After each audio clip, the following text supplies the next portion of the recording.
We got Dragonflight on approach, with new talent systems coming out this next week. So how does healing feel so far?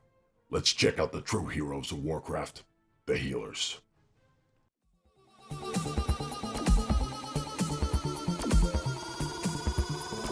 Take it to the next level. What should I do? Don't die.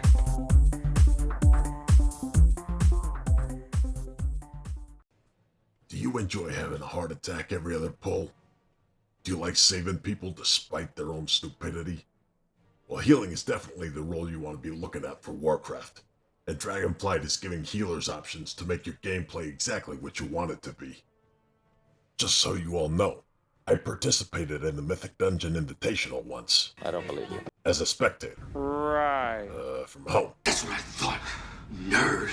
So this one here is for those of us who play the game because we love it and just want to have fun. Which one of these saviors gets the honor of first look? How about the monk? Monk. Healing as a monk just hit an all-time high in my book. You have two major routes to take as a Mistweaver monk. First is fist weaving. Oh, sounds like your last Saturday night. The second is more of a traditional approach to healing. If you want to take the fist weaving route, you're going to be using Feline Stomp and combining it with the ancient teachings. The sacred text. They kind of split the ancient teachings of the monastery into two different talents, so make sure you check them both out. You should be able to keep that Feline Stomp going almost the entire time. You will need to throw out an Enveloping Mist and Vivify here and there, but with Vivacious Vivication talent, you'll have an instant cast one every 10 seconds, which should suffice. If you prefer more of a traditional healing style, you're going to be able to fill the whole dungeon with that fancy green mist of yours. And of course, since monks are now more mobile than ever, with the ability to have Tiger's Lust independent of the other movement speed options, you can be everywhere and anywhere you need to be. Next up, Paladin. Paladin. If you are dead set on being a healer, but you also prefer to Smack it with a hammer. Holy Paladin is going to be a blast. This spec really feels like that battle healer you think of when you think Crusader of Light. You can choose to create an Avenger build by bolstering your damage abilities and using them to help you heal your party. Or you can heal through more traditional means and build up your Holy Light and Flesh of Light abilities, while maximizing your overall output. One of the nice improvements here is having Glimmer of Light as a capstone, while having your Beacon of Faith further up the tree so you don't have to choose between the two. Holy Power generation feels just fine, so you should have no shortage of Holy Power and plenty of mana to work with.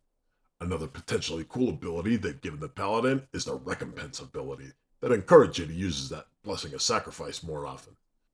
Not that I encourage you to sacrifice yourself for that sorry sucker who's tabbing out to watch toddlers in tiaras and misses the giant warning sign on the ground. Will you put it in the trash? No. Probably should have. Anyway, to round out the talent options, Paladins have been given their old Legion artifact ability, as well as a couple of Covenant abilities to work with.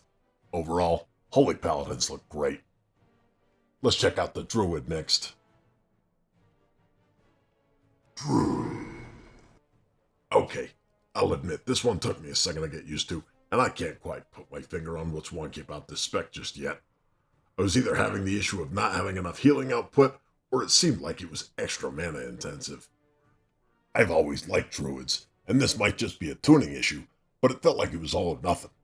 If Resto Druids are going to be forced down a particular talent path in order to be effective, it feels bad, man. One thing that is kind of nice is the removal of the Affinity talent line. It's really nice to be able to use abilities from other specs, and the way the Druid tree is set up allows you to be able to pick how you want to make that work. That part's really nice. So far, Druid didn't seem as fun as it has been in the past, but it might have something to do with tuning, so let's keep an eye on it and move on to the next. Shaman. Do you want a spec that will completely fill up your action bars? Do you want to be sure you have every possible situation covered while being completely overwhelmed with which button to push? Oh boy, do we have the healer for you. Shaman is basically the Swiss Army knife of healers. You need a stun? There's a totem for that. You need a cleanse? There's a totem for that too. Need some extra mana? Yup, there's a totem for that. At this point, they might as well put Bloodlust on a giant totem with John Wick's face on it. I'll kill them. I'll kill them all. Seriously though, if you're as organizationally challenged as I am, your action bars are gonna look like your spellbook just went to its first party and nobody told it how to drink in moderation. On the bright side, if you are very well organized and you want to be sure you're ready for any situation, Resto Shaman is definitely for you. Next, Priest. Priest is the only class that gives you the option to pick from 2 healing specs. Let's check out what makes the Priest good, as well as each spec.